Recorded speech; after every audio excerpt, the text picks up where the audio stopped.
Hi, Lana. This is Murray. Hey, Murray. How you doing, dear? We just got back from the beach last night. We are doing great. How about you? Good. We just got back from the mountains. Oh, see, we needed that, didn't we? Yeah, it was nice up in the mountains. Yes. Oh, Okay. it's good to hear your voice. Hopefully we'll see faces again in a couple of months. What do you think? Yeah, sure. That'll be nice. Okay, good morning, everyone, and thank you for being here this morning. Hope everyone's having a beautiful weekend and had a good Shabbat. So we're going to get started. Welcome, everyone, to the Kabbalah Cafe, lesson number 295 today. There's an old Hasidic saying about a farm animal, a little chicken, that's dirty. And as the old Hasidic saying goes, if the farmer tries to clean the chicken, it takes a long, long time. And it's not necessarily going to get the whole chicken clean. But if the chicken gives one shake of its own feathers, in an instant, it becomes clean. And the concept behind the Hasidic saying is that change sometimes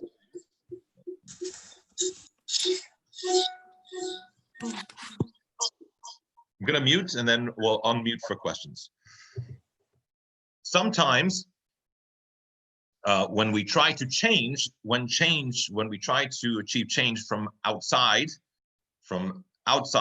external factors, there's a limit to how much that affects us. The greatest change is the change that comes from within. So on that note, one of the topics that is discussed at length in Hasidic teachings is the concept of why the soul comes down to this world. Because in Kabbalistic teachings, it explains that the soul's journey into this world is a descent. Because before the soul's presence here in this physical realm, it exists in a much more sublime, spiritual, abstract reality in which there is no materialism, in which there is no negativity, there is no ego, there's only goodness, there's only godliness. And so the Hasidic teachings spend a lot of time discussing why in the world does the soul come into this world? What is its purpose in coming down into this world? And it explains that its purpose in coming down into this world is that it's here for a descent, that the descent should lead to an ascent. It says that when the soul comes into this world, it is covered by three garments. The descent of the soul expresses itself in three different aspects. Number one is that it comes into a material world. So the world that we exist in, our realm of reality, is a physical existence. It is a physical existence that does not naturally bespeak of purpose, meaning godliness. It basically, when you look at the material world, what it says is, I'm here, I exist. And our natural sense is that our purpose of existence is just to exist or to survive, to ensure our existence. So again, one level of the soul's garment here in this world is the world it's in. Then within that physical world, the soul has to exist within a physical body. So the physical body represents another layer of its descent here in this world. So it's in a physical world, within that physical world, within a body. And within that body, it exists within a biological soul. In other words, within the human being, there's also a soul, but a biological soul, a soul that is more interested and focused on its own survival and existence and its own enhancement. In other words, there is a driving, our bodies are not just physical containers. Within this physical container, there is a soul, but there's two souls. There is the animal soul, which is more biologically driven, which is more instinctive, impulsive, self-oriented, and of course our spiritual soul. So our spiritual soul exists within the body, but within the body it exists within the impulsive biological soul. And so that we talk about three different layers of garments, three different layers of descent that the soul experiences when it comes into this world. Again, a physical world within a physical body, within a biological, physically oriented soul. Three different layers. It's interesting to note that in the Torah, it speaks about the idea that there were vessels. There were different parts of the ancient temple and in the tabernacle. And when they would travel, they would cover those different vessels with 3 layers of garments. Okay, they would cover them with 3 coverings, 3 cloths. So for example, we talk about the Ark of the Covenant, right? For those, as I've mentioned before, have watched Raiders of the Lost Ark, right? Indiana Jones. So the Ark itself, when it would travel in the wilderness, it says it was covered by 3 different cloths. And Kabbalah says, in the Zohar, it says, those 3 cloths represent the 3 different layers that the soul it finds itself covered in when it comes into this world. The physical world, the body, and the animal soul. 3 layers. But what's interesting is that when the ark did not have these, when it stood still, when it was stationary in the tabernacle, it was not covered by these coverings, but when it journeyed, it would be covered. And symbolically, this is to teach us that in order for the soul to grow, in order for it to have an ascent, it has to be covered in these 3 layers. In other words, this is the concept of a descent for the purpose of ascent. Sometimes in order to go up, we have to first go down. If you think about trying to jump over an obstacle that's in front of you, sometimes what you do is that you have to lower yourself, you crouch down, and that gives you the impetus to jump over. Or sometimes if you see an obstacle in front of you, what do you need to do? Take a step back, get a running start, and then go over. So in other words, sometimes in order to go forward, we have to go back. It's an ascent, it's a descent in order to have an ascent. So in other words, when the Kabbalah says, why is the soul sent down? Because spiritually, it is a descent. It is a lowering for the soul to come down into this world. Why does it come down into this world? It's in order for it to go even higher than it was before. It's a descent for the purpose of ascent, right? As we've used many examples before, that sometimes in order to go forward, we first have to go back. Think about an arrow, right? And a bow and an arrow. If you think about, if I want to shoot the arrow further, what do I have to do? First, pull it towards myself first. So I'm actually going backwards compared to where I want to go. It's being pulled back. But that pulling back gives me the strength and gives the tension and the ability for it to go forward. And that's really in general, when Kabbalah talks about every descent in life, every setback, the purpose of the setback is in order for greater growth. That is the purpose. Every challenge is there for a greater growth. And so too, the concept of the soul coming down into this world, why does it come down here? Why is it existing in this physical realm? Is in order to experience an ascent. In other words, when we grow spiritually through our experiences of life, when we learn and we grow, we are fulfilling the purpose for which our soul came into this world. If we do not grow in life, if we do not grow in any way, if we don't become more spiritual here in this realm, then we have not fulfilled the purpose for which our soul came down here. It came down here in order to grow. So when we talk about growth, when we talk about spiritual growth, we talk about many different ways in which spiritual growth can happen. And of course, spiritual growth requires inspiration. A person has to be inspired in some way. And there are different ways in which this can take place. And the Kabbalah talks about different possibilities when we talk about spiritual growth and inspiration, where it can come from. And it tells us and shows us the pros and cons of these different possible inspirational sources of inspiration. So first of all, it says in Kabbalah that sometimes we can be inspired by an event or by something that we experience or something that we see that is inspirational, that lifts us up. We experience something in life, an event or some kind of experience, and that experience can lift us up, can in many ways inspire us. Whatever that event may be, it may be a negative event, a positive event.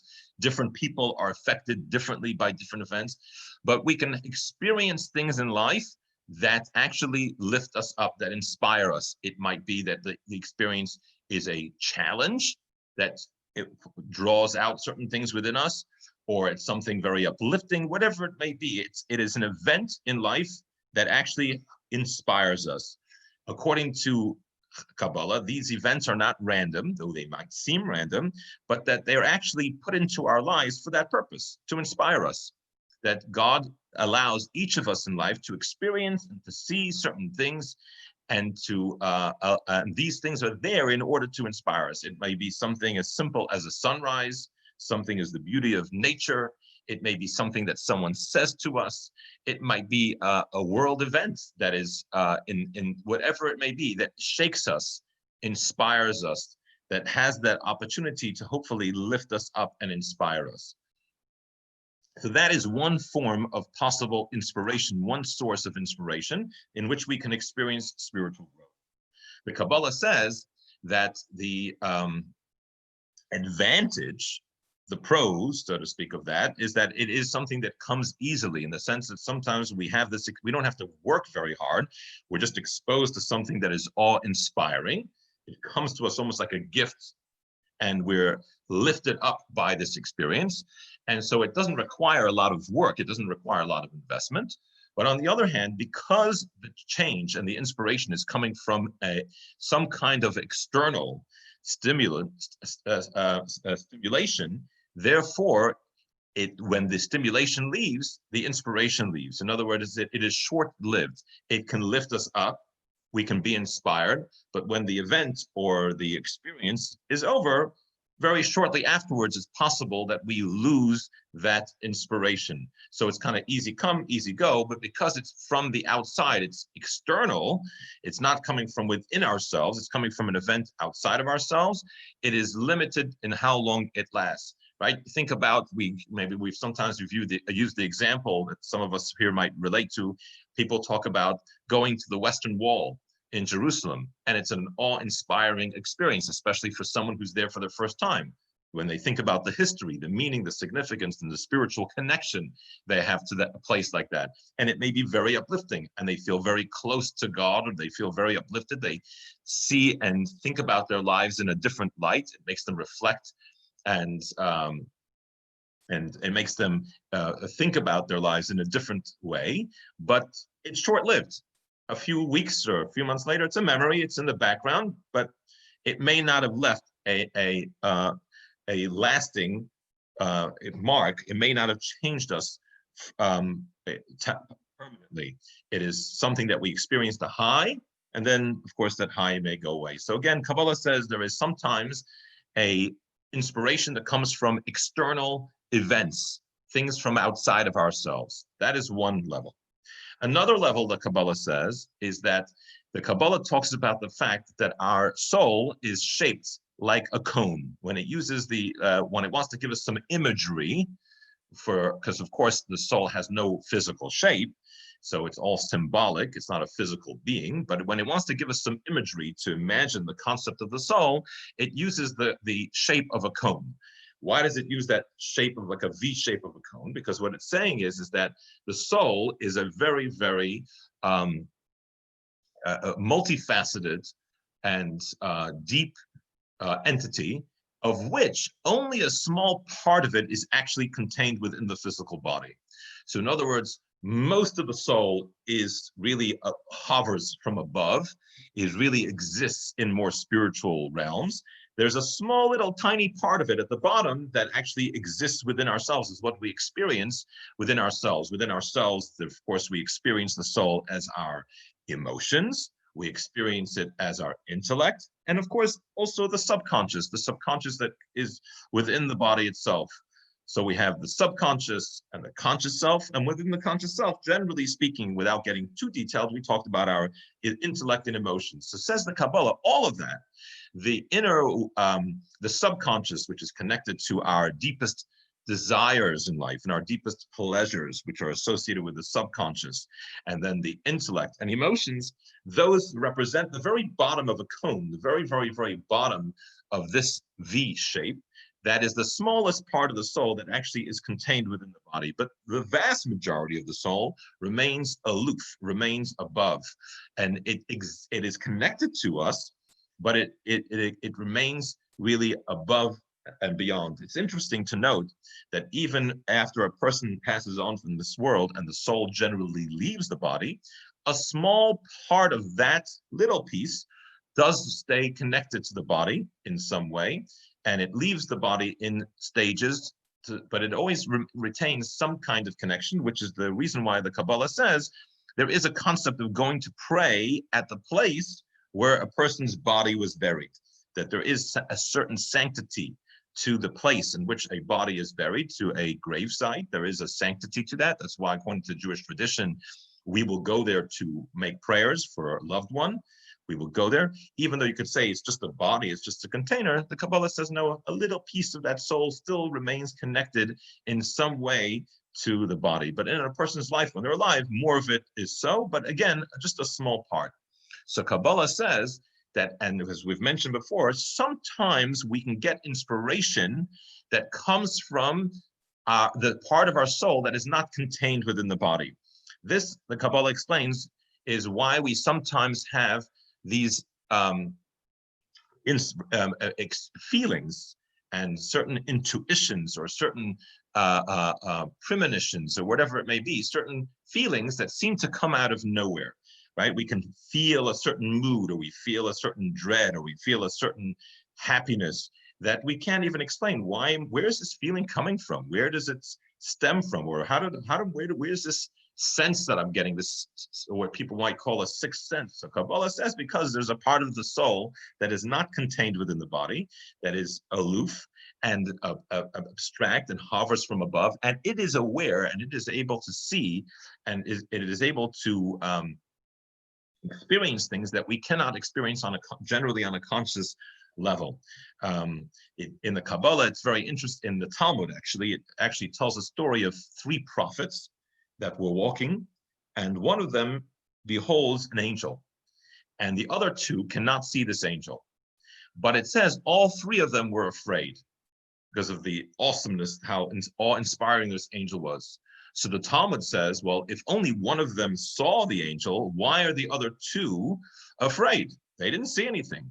So it says, even though they did not see it physically, the soul above saw it and gave them that sense of dread. They didn't know why they felt that sense of dread, didn't know where that dread was coming from because they weren't conscious of it, but it was coming from somewhere higher. In other words, sometimes inspiration can come from the part of our soul that is not contained within our body. In other words, sometimes we just get inspired. We just wake up inspired. We wake up feeling uplifted. We feel somehow like inspired, rejuvenated. We have this renewed sense of desire to grow. And we may not even understand why. It wasn't an experience. It wasn't something I learned, not something, it's just feeling lifted up, feeling inspired.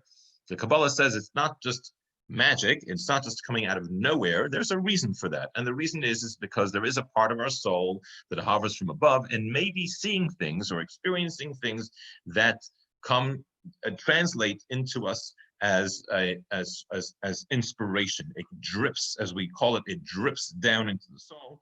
And we've mentioned that the concept that we've mentioned before, the concept of dripping is connected to the word mazal. And that's when we talk about different things that come to our soul, in our conscious soul, gets dripped down, so to speak, from higher aspects of our soul, and especially blessings that we receive in life. And that's why the concept behind why you would wish someone mazal tov means there should be a good dripping of blessings from our higher soul to the soul as it is contained within ourselves. So that is another source of inspiration. Again, this is something that's not coming from an event, from something externally. It is coming from our soul. But when you think about the relationship that this has with our conscious soul, it is still coming from an outside entity. In other words, if you look at the soul and you say there's the soul within the body and the soul outside of the body, relative to the soul in the body, it's still an external force coming from the outside that is trying to inspire us. So therefore, because it's not from within the soul itself, within the body, Therefore, these inspirations also can be short-lived. In other words, we might wake up one day and feel very inspired and very focused, and we may decide we want to change, we want to do things differently, but that feeling can also move on. It can be fleeting.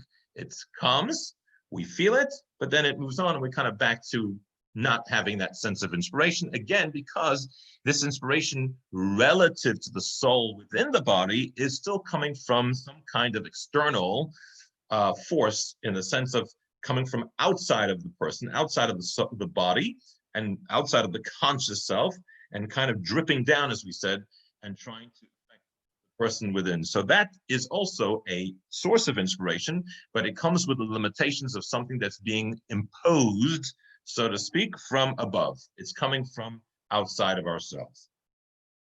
So that's level number 2. Again, level number 1 is events that happen in life that inspire us. Level number 2 is it's the soul above. And Kabbalah says there is a third level.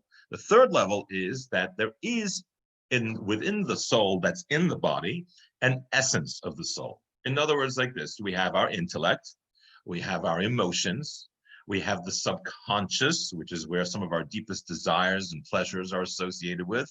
And then you have what they call the essence of the soul.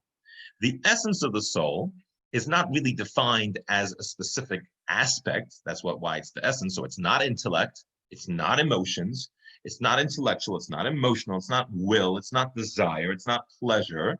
It's the essence of the soul. And that essence of the soul, which exists within the body, within the person, what is it in its, how do you define that essence? What is it? And the answer is, in its essence of the godly soul, this essence is goodness. The essence is godliness. In other words, if you were to strip away all the layers and get down to the very essence of the soul, what would you behold? This pure godliness, that its only desire would be to be good, to fulfill purpose, to connect with God. That is its essence. That is what it wants. In other words, there's an essential goodness, an intrinsic goodness within the human being. And we find this, interestingly enough, even in our, unless there is something mentally unstable or wrong with a person, most people, when they do something wrong, how do they feel afterwards? They feel guilty. They feel ashamed. They're embarrassed or ashamed. They feel badly about it. Why do we feel this sense of, why does a person feel bad? Or why will sometimes people get defensive or try to excuse negative behavior? Because deep down, the person wants to be good. This is who they are. They want to be good. They want to be connected to the right thing. Sometimes the only way in which we're able to not do the right thing is by using all sorts of rationalizations and all sorts of excuses to try to excuse behavior that's not really correct. We'll come up with all sorts of stories or lies, in a sense, to ourselves in order to allow us to do those things. Why? Because there is a very, very strong, powerful, intrinsic essence within the person that wants to do the right thing, that wants to be connected to goodness. That is what the soul wants in its very, very essence. So Kabbalah says sometimes we can experience, or we can be allowed to experience, the essence within our own soul. We're able to feel and experience the essence of our soul, and this essence, which is goodness, which wants goodness, when that is expressed and when that is exposed, that can inspire us to do good things, to do the right thing.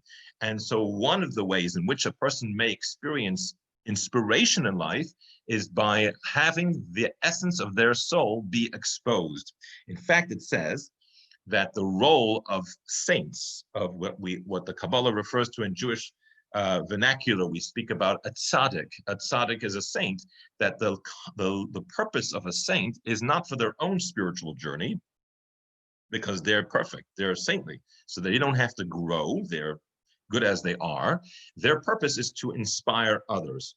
And the way, it says, the method by which a saint inspires other people is by helping expose their essence, by helping them tap into and experience their own essence, their own intrinsic goodness. In other words, that's what true leadership and true teaching is about is not to impose spirituality and goodness on people from the outside. I'm a good person, so I'm going to impose it. Rather, to help people reveal their own intrinsic goodness. That's really what teaching and inspiration in Judaism is about. It's about helping, it's about the teacher helping reveal the goodness within the person themselves, to reveal their potential, your own spiritual godliness. Again, that's about exposing the essence of the soul that's within the person. This is, again, now much more within. It's coming from within. It's not necessarily something that is an event that happened, the soul from above. This is from within. It's the essence of my soul as it is within myself, that is good, that when it's exposed, it can inspire us. But Kabbalah says here too, there is a limitation. What is the limitation? The limitation is that if you divide the soul into the conscious self, the intellect and emotions, and even the subconscious self, and then on the other side, you have the essence of the soul, the essence, and again, this is a little bit of a subtle idea, the essence relative to the conscious soul is also kind of almost an external force that is acting on it. So in other words, my regular intellect and emotions don't feel inspired. They're not naturally godly. That's my intellect and emotions may be thinking and feeling all sorts of things. And then once in a while, my essence can be revealed and, so to speak, inspire. And again, from without, in the sense that it's something other than my intellect and emotions. It's my soul, but it's another aspect of my soul that is, so to speak, imposing its spiritual energy and inspiration on my intellect and emotions.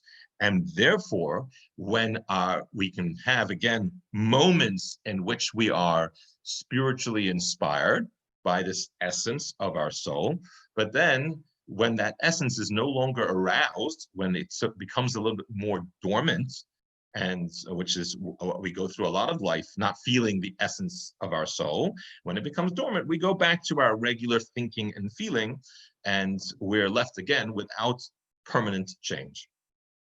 So the Kabbalah says there is one final level, which is the ultimate level of spiritual growth. And what is the ultimate level of spiritual growth? The ultimate level of spiritual growth is when we take our intellect, our conscious self, and we use it to study, to learn, we educate ourselves.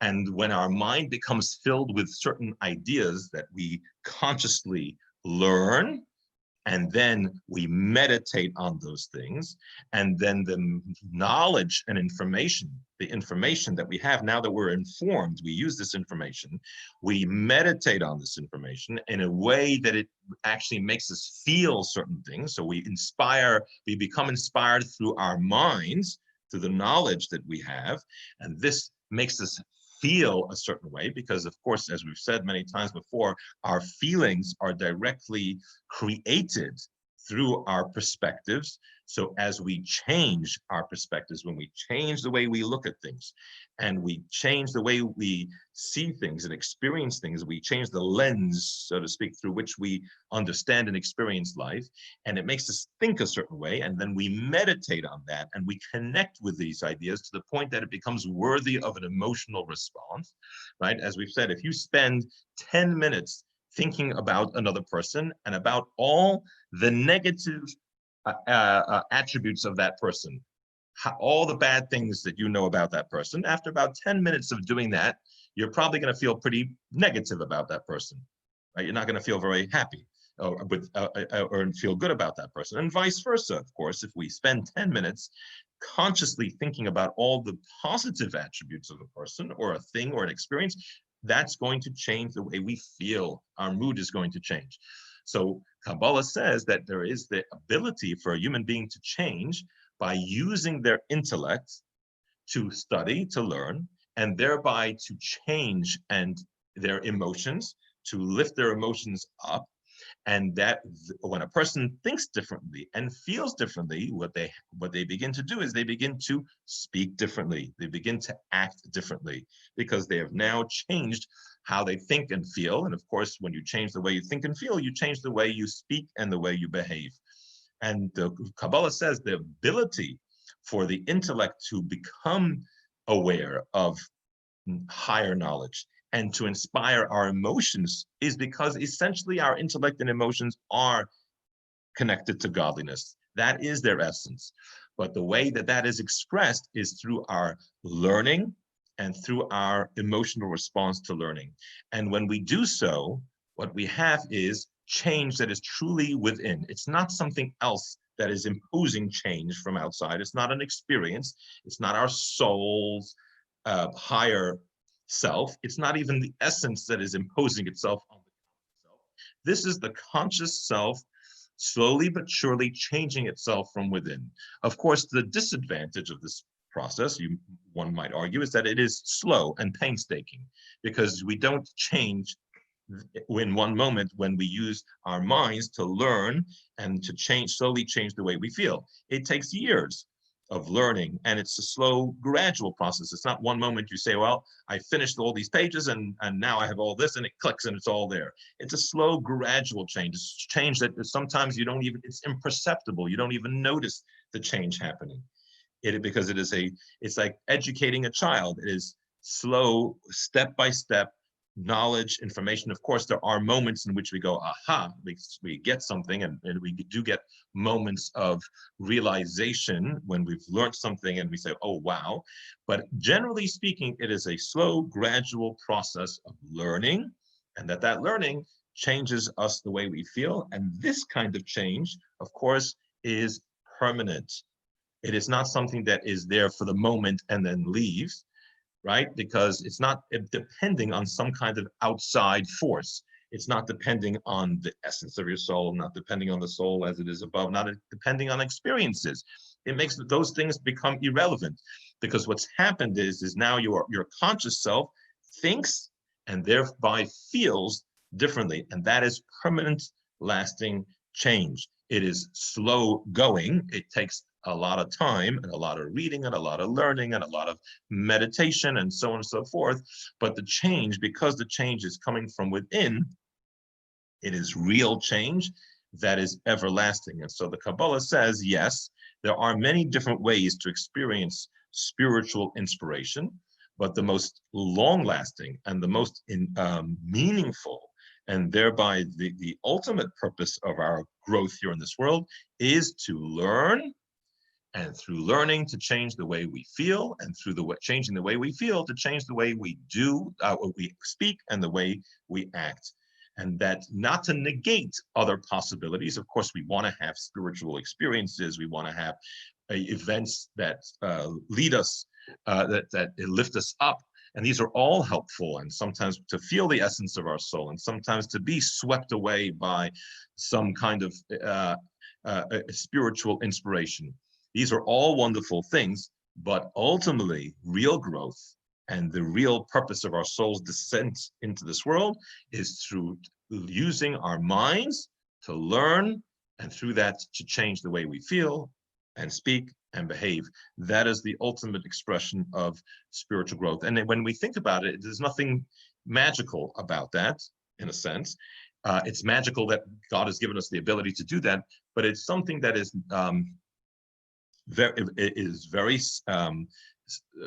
rational, that we have, God gave us the intellectual capacities to understand certain things, and that we can use those things to educate ourselves, our intellect to educate ourselves, change our perspectives, and change our feelings. The other advantage, just one other advantage to this, is that when you, when spiritual growth depends on inspiration from outside events or from our essence of our soul, we're not always in the driver's seat. I can't always control or know, when am I going to feel uplifted? When am I going to see something that's going to sweep me off my feet? When am I going to, I can't always control that. Sometimes it just happens to me. I'm not the one who can control that. But when spiritual growth depends on my learning and then meditating, when can that happen? Whenever you choose, whenever you want. It can happen today, tomorrow. You are in the driver's seat, because it's always up to you to use your mind, to learn, to then meditate on that knowledge, to internalize it. I always say you have to internalize it in a way that it becomes worthy of an emotional response, because just because you know something or understand something doesn't mean you're going to have any feelings about it. It has to be worthy of an emotional response. Some things are more easy to have an emotional response to. Some information we naturally have more of an emotional response to. For example, I always give the example, if you're reading in the newspaper about a certain stock losing 90% of its value, if you don't own that stock, then it's just information and there's no emotional response. If you own it, suddenly there's a different response. You now emotionally have a different response. That's not very hard, because that information hits us in a very, very personal way, and it becomes worthy of an emotional response, or vice versa. If our stock is now has become 90% more valuable, whatever it may be. Some pieces of information are a little bit more abstract, and we don't personally connect with as easily, so that requires meditation. We reflect on it for longer periods of time. We try to internalize it, connect with the idea, understand how that idea relates to me. We make it personal. And when we take this information and make it personal, so again, there's the step of knowing the information, making it personal, and then of course from there we get the emotional response and the way we behave and so on and so forth. So, but ultimately, what's the beauty of that process? Again, it's slow, it's gradual, it's not as exciting in that sense. But on the other hand, we are always in the driver's seat. On any given day, we can choose to learn, to meditate, and to work on our emotional response and to change, which of course is the ultimate purpose of our soul's descent here into this world. So I'll unmute, we'll take questions, and then we'll go through our review sheet. Hopefully it'll pull up this week. So any questions that anyone may have at this time? Okay, I'm going to share the sheet that we have here. Hopefully I can do this. Give me a moment. It's a beautiful class, Rabbi. Thank you. Thank you for participating. Here we go. Kabbalah Cafe, lesson 295. Okay, hopefully everyone can see that on your boards. I'll just make it a little bit bigger. There we go. Kabbalah Cafe, lesson 295, change from within. The soul descends into this world and is covered by 3 garments. We talked about the 3 garments being the material world, the human body, and the animal soul. The purpose of this descent and the 3 garments is for the traveling, as we said, or the growth of the soul. We come here to grow. And we said the growth can happen in multiple ways. And the ultimate expression of the growth is when it comes from within. So what does that mean? Sometimes we are changed because we are inspired by events or experiences. This is a change that is being imposed from outside ourselves. When the source of inspiration is removed, the inspiration disappears. So again, it's an outside force that inspires us in some way or another. It challenges us, it inspires, it calls forth, but it's because of some outside stimuli. Therefore, when that is removed, eventually that inspiration also goes and we're left without it. Number 5, some inspiration comes from the upper part of our soul. This is from the soul and not an outside influence. It is still external relative to the soul within the person. Therefore, the impact is still temporary. Again, sometimes we just get this sudden inspiration, but it comes, it goes, and it's not lasting. A deeper inspiration may come from the arousing the very essence of our soul. Excuse me, this is our inner intrinsic goodness and connection to God. Though this comes from within, it is still external relative to our conscious self. Yes, it is the essence of our soul, but relative to our conscious self, to our intellect and emotions, it's still some kind of outside force. And finally, we said, Kabbalah says that true lasting change from within is when we use our intellect to learn, to change the way we feel, speak, and act. That is ultimate true internal change. As we said, it is slow. It is, I'll put the whole sheet up so if anyone wants to picture that, you can take a picture. It is slow, but it is really the real change that is something that is from within. It's long lasting. That change does not come and go. That change is permanent. And again, within that process of spiritual growth, you're always in the driver's seat. You can choose any day that you want to say, today is a day that I want to learn something, meditate, connect with this information, and try to change the way I feel about certain things. And that is where true lasting change comes from. That is the process really of spiritual growth that is the purpose of our soul's descent here in this world. Okay, we'll take any questions if anyone has any questions. Yes, I have a question. Yes, go ahead. Is it possible, though, that our soul is, well, our whatever is part of our soul here on earth, are we directed sometimes by our upper soul to go to a class or go to somewhere where we can say, in other words, our upper soul is saying, sit down, you need to learn this? Yes, the answer is yes. Obviously, we are inspired in multiple ways. And the class today was not saying that one way is right or one way is wrong. It's saying that, and sometimes it may be a combination of a few different things that inspire us in life. What the point we were making is that the inspiration that is really within and really permanent is the one in which we basically study and internalize emotionally. The fact that we might get inspired to go to a class because something within our soul inspires us, that's very possible. Essence of God, essence of man.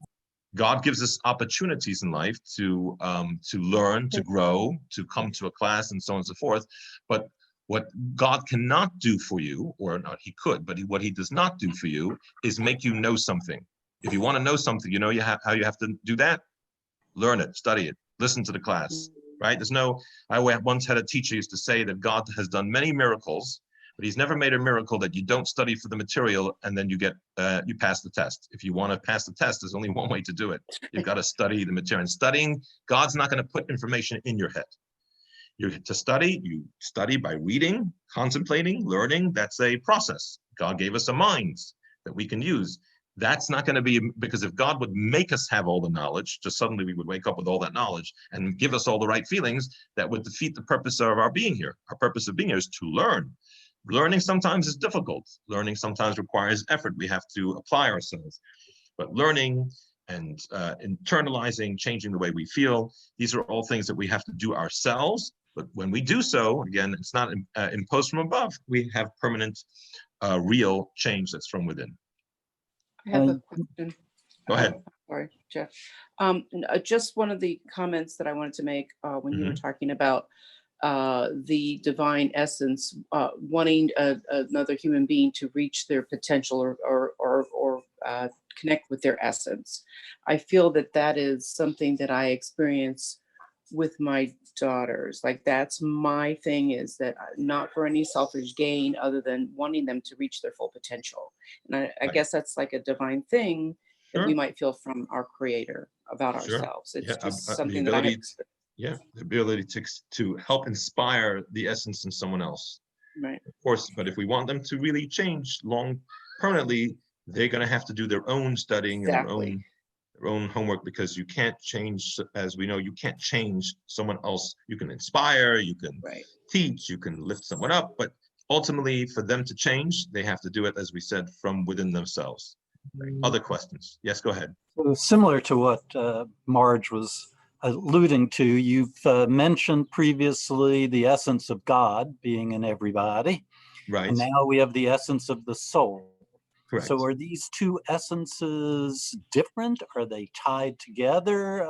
They must be tied together, but yeah, because the without getting very, very complicated, but to try to keep it more simple, the essence of the soul is really unadulterated godliness. In other words, like this: everything in this world comes from God, but many things go through an evolution to express their identity in many different ways. So really, the essence of this notepad, right? What is the essence? If we really, really took this notepad all the way back to its origins, it all comes from God.